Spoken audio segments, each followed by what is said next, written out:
Yo, what's going on, guys? SMH Super Mario Hoops back with some more hoops. And today for the top 50 list, we got none other than Hakeem Olajuwon, also known as the Dream. And on my all-time list, I got him ranked at number 11. So before we get into Hakeem, gonna need you guys to hit that like button, subscribe, notification bell, and then comment down below if I overrate or underrate Hakeem Olajuwon, or just your thoughts on my whole list altogether. But without further ado, let's get into Hakeem Olajuwon. Now, Olajuwon was a 12-time All-Star from 1985 until 1990, and then also from 1992 until 1997. He was All-NBA First Team 6 times from 1987 to 1989, along with 1993, 1994, and 1997. He made Second Team All-NBA in 1986, 1990, and 1996, and he made All-NBA Third Team in 1991, 1995, and 1999. In fact, he was an MVP in 1994, along with Defensive Player of the Year in 1993 and also 1994. He was 9 times on All Defensive Teams, on First Team in 1987, 88, 1990, 1993, and 1994, and All Defensive Second Team in 1985, 1991, 1996, and 1997. The 2-time rebounding leader in 1989 and 1990, the 3-time blocks leader in 1990, 1991, and 1993, and he was a 2-time champion and Finals MVP in 1994 and 1995. When it comes to MVP shares, he received votes on 13 seasons, 6 of which he was a top 5 finisher, 1 time as a runner-up in 93 to Charles Barkley, and 1 time as a winner in 1994. Now, I did say before that Jerry West is the greatest player to never win an MVP. However, I think Hakeem Olajuwon is the greatest NBA player that should have no MVPs. He definitely didn't deserve Barkley's in 93, nor do I think he actually deserved the one that he won. I mean, David Robinson was a higher volume and efficiency scorer,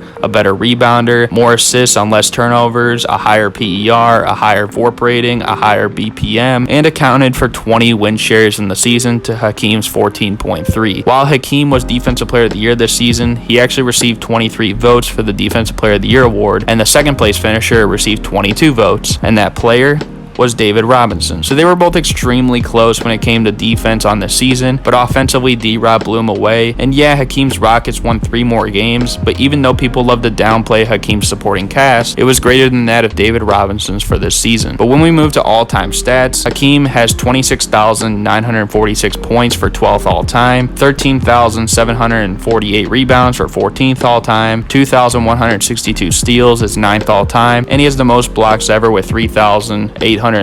He's the only player in NBA history to be top 15 in 4 of the 5 major stat categories. 3.1 blocks per game puts him 3rd all-time, 23.6 PER is 19th all-time, 162.8 win shares 19th all-time, 94.5 defensive win shares is 4th all-time, 4.7 box plus minus is 28th all-time, a 2.5 defensive box plus minus is 7th all-time, a 74.4 VORP rating for 16th in NBA history, and a 97.9 defensive rating is 13th all-time. Hakeem Olajuwon puts up the well-rounded stats that puts him among the all-time greats. But now let's see him in playoff action. From a stats standpoint, he shows some improvement. I mean, he scores at a higher volume, slightly increases efficiency, a higher BPM. However, this does lack some context, as there's a lot of weight on 2 things: his title runs and the fact that outside of those years, there isn't much of a playoff background. I mean, in terms of some of the greatest centers in history, this is a list of first-round playoff losses for each one. Bill Russell has 0, Wilt Chamberlain 2, Kareem Abdul-Jabbar 2, Shaquille O'Neal 3, David Robinson 4, Patrick Ewing 4, Moses Malone 7, and Hakeem Olajuwon 8. And people would often point to the fact that Hakeem was all alone. But how true is that exactly? In 1985, his Rockets were a 3 seed while Utah was the 6 seed. He had a partner in crime in Ralph Sampson with similar stats and productivity, but both of them were simply outclassed by Adrian Dantley. In 1986, the Rockets went on to the finals. Of course, 6 guys averaged over 10 points per game in that run, and Ralph Sampson even put up 20 and 10 a game for the entire finals run in a lower scoring era than today, for example, which says a lot about how deep the team was. And while Hakeem was solid most of the playoffs, he was outplayed in the finals by Kevin McHale. 1988, I won't fault Hakeem. I mean, 37 and 16 on great efficiency arguably was his best statistical series of his life. But he still has Sleepy Floyd, who came in as an all-star from Golden State. Guys like Joe Barry Carroll and Purvis Short found more success with Floyd in Golden State instead of Houston with Hakeem and Floyd. Robert Reed managed to make a finals appearance in 1981 behind Moses Malone, and so did Cedric Maxwell this year, as well as being the finals MVP with the Boston Celtics. Not to mention World B. Free was buried on the bench, yet 2 years prior he had 26 points per game and 8 assists per game in the playoffs and great efficiency. In 1989, this was a close team to them all regular season. 2-2 was the regular season record with the Sonics, but they lost the series 3-1, and Sleepy Floyd was the biggest reason they even won one game. Dale Ellis and Xavier McDaniel, they're not bad, but there's really no excuse losing to them, especially in this fashion. In 1990, they finally played someone of serious adversity, the Lakers.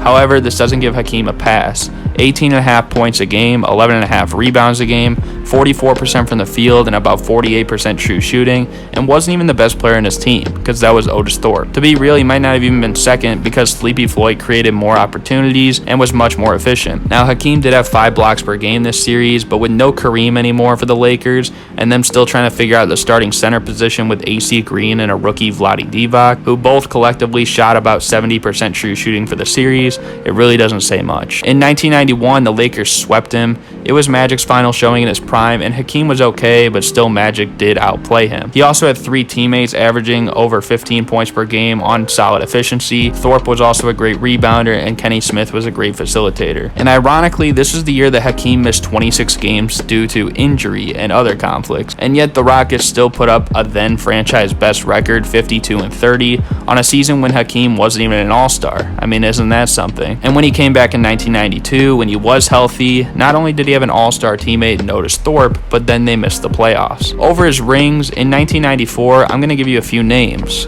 Chris Dudley, Mark West, and Felton Spencer. If you're a younger fan, you probably don't know many of these guys. Maybe Chris Dudley for when Shaq literally dunked his nuts on him and made him cry. Mark West, he was a journeyman, by no means was he a great starting center. And Felton Spencer, also a role player. But these are the big men that Hakeem went up against to get to the finals. Now in the finals, he would play Patrick Ewing, and he did outplay him, I'm not denying that, but in Game 7, I mean, both of them were bad. Rather, the difference was Vernon Maxwell's insane efficiency Game 7 and John Stark's miraculous meltdown. In 1995 in the playoffs, yes, they were a 6th seed, but they gave him a complimentary superstar in Clyde Drexler at the deadline, which is expected when you struggle to open the season. He played Utah and Phoenix again, which didn't warrant much of a threat at center, and then the Spurs series, he did outplay D-Rob. One could argue, though, that Clyde Drexler was the second best player in this series, so by no means was Hakeem carrying his team. And in the finals, people say he owned Shaq, and that's simply far-fetched. I mean, yes, he swept them, but believe it or not, Hakeem had the worst net rating of every starter for Houston this series,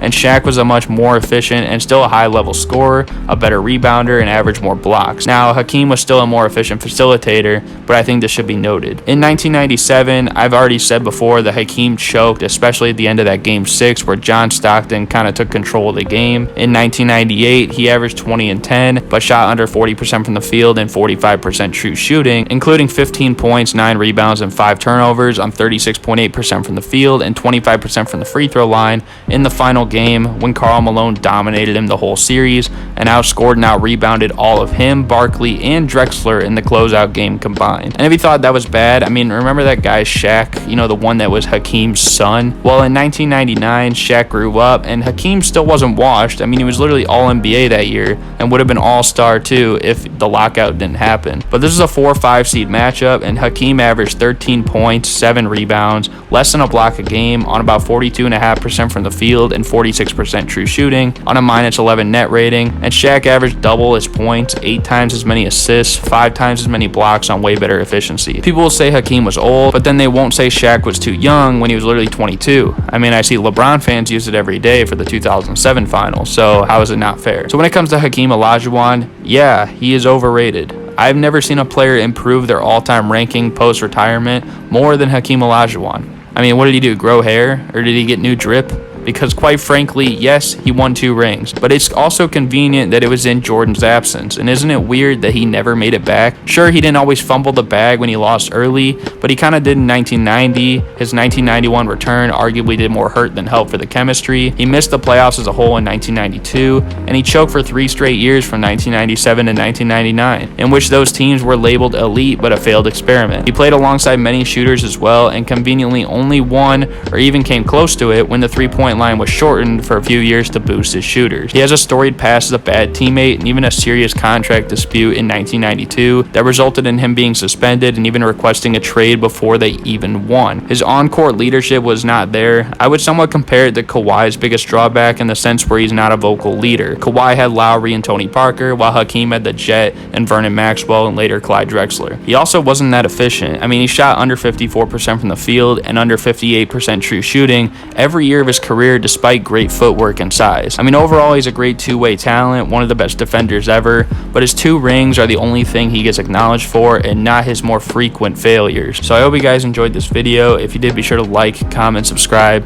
Let me know what you think about Hakeem Olajuwon. I just think that people sometimes get caught in only praising him for what he did right, and they never look at what he did wrong. This is something that happens with a lot of these players near the top. I mean, we've already gone through a few already, but there still is a few more to come. So just stay tight. But I hope you guys enjoyed. I think that's going to do it for me. Thank you guys for watching, and I'm out. Peace.